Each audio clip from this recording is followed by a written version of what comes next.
అమరావతిలో నేడు జనసేన అధినేత పవన్ కళ్యాణ్ కీలక సమావేశం నిర్వహించనున్నారు. పార్టీ సీనియర్ నేతలతో భేటీ కానున్న పవన్ రాష్ట్రంలోని తాజా రాజకీయ పరిణామాలు, పార్టీ భవిష్యత్ కార్యాచరణపై చర్చించనున్నారు. కూటమి రాజకీయాలు, ప్రజా సమస్యలు, సంస్థాగత బలోపేతంపై నేతలతో సమీక్షించే అవకాశం ఉంది.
సూపర్ ఎక్స్క్లూజివ్ న్యూస్ చూద్దాం. తమిళనాడు రాజకీయాల్లో ముఖ్యమంత్రి విజయ్ తనదైన శైలిలో దూసుకుపోతున్నాడు. నోరు పారేసుకునే ప్రతిపక్ష డీఎంకే ఎమ్మెల్యేలకు వరుసగా షాకులు ఇస్తూ బూతులు తిడితే నేరుగా జైలుకే పంపుతున్నాడు. తాజాగా సీఎంపై అనుచిత వ్యాఖ్యలు చేసిన ఎమ్మెల్యే మార్కండేయను తెల్లవారుజామునే అరెస్ట్ చేసి తన సత్తా ఏంటో చూపించాడు.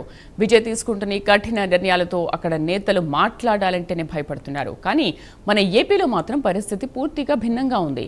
ఇక్కడ నాయకులు ఇష్టం వచ్చినట్లు బూతులు తిడుతున్నా పోలీసులు యాక్షన్ తీసుకోవడానికి వెనకడుగు వేస్తున్నారు.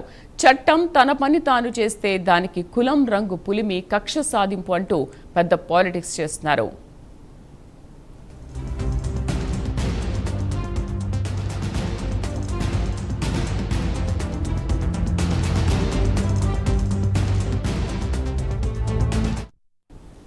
తప్పు చేసిన వాళ్లను వెనకేసుకురావడానికి వర్గ సమీకరణాలను వాడుకుంటున్నారు. తమిళనాడు తరహాలో ఇక్కడ కూడా బూత్ నేతలకు గట్టిగా ట్రీట్మెంట్ ఇస్తేనే రాజకీయాల్లో మార్పు వస్తుందని జనం గట్టిగా కోరుకుంటున్నారు. పూర్తి సమాచారం కరెస్పాండెంట్ రవివర్మ అందిస్తారు. రవివర్మ, తమిళనాడులో తీసుకుంటున్నటువంటి చర్యలు ఏపీ రాజకీయాల్లో ఎందుకు కనిపించట్లేదు? ఆ ట్రీట్మెంట్ ఎందుకు తీసుకోవట్లేదు అనుకోవాలి?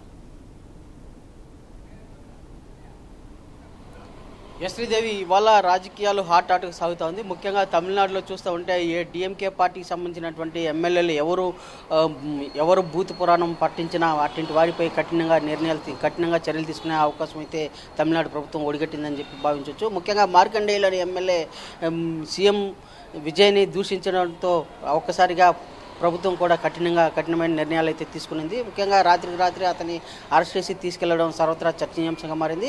అలాంటి విధానాలు ఏపీ రాజకీయాల్లో కూడా అమలు చేస్తే బాగుంటాయని చెప్పి భావన సర్వత్రా రాజకీయ విశ్లేషకుల్లో నెలకొనిందని చెప్పి కూడా తెలుస్తుంది. ముఖ్యంగా రాజకీయాల్లో ఏ అంశం ఎత్తినా కూడా ఎలాంటి చిన్న వివాదాలు తలెత్తినా కూడా వాటికి వర్గాలు ముడిగట్టి, కులాలు ముడిపెట్టి రాజకీయం చేయడం ఆనవాయితీగా మారింది. ఇలాంటి వ్యవస్థ పూర్తిగా నశించాలని చెప్పి కూడా రాజకీయ విశ్లేషకులు ప్రజలైతే భావిస్తున్నారు. ముఖ్యంగా తప్పు చేసిన వారు, అలాగే అదే కాకుండా ముఖ్యమంత్రిని సైతం దూషించే వారిని కఠినంగా శిక్షించాల్సిన అవసరం అయితే ఉందని చెప్పి కూడా తెలుగు రాజకీయాల్లో ఇలాంటి మార్పు రావాలని కూడా ప్రజలైతే ఆశిస్తున్నారు. ఆ మేరకు ప్రభుత్వం తమిళనాడు రాజకీయాల్లో ఎలాంటి తరహా అంటే ప్రజాప్రతినిధులుగా ఉన్నవారు ఎవరూ కూడా అటు ముఖ్యమంత్రిని, అలాగే ఉన్నత స్థాయిలో ఉన్నటువంటి ప్రజాప్రతినిధిని ఎవరిని కూడా దూషించకూడదని చెప్పేసి, పరుష పదజాలాలు వాడకూడదని చెప్పేసి కూడా భావన సర్వత్రా తమిళనాడులో నెలకొనింది. ఆ మేరకే ఇవాళ తమిళనాడు రాజకీయాల్లో అయితే అలాగా బూత్ పురాణం పట్టించే ఎమ్మెల్యేలను ఎవరిని కూడా ఉపేక్షించకుండా జైల్లో పెట్టే సాంప్రదాయం ఇవాళ అక్కడ ఉన్నటువంటి ముఖ్యమంత్రి విజయ్ శ్రీకారం చుట్టినట్టు కూడా తెలుస్తుంది.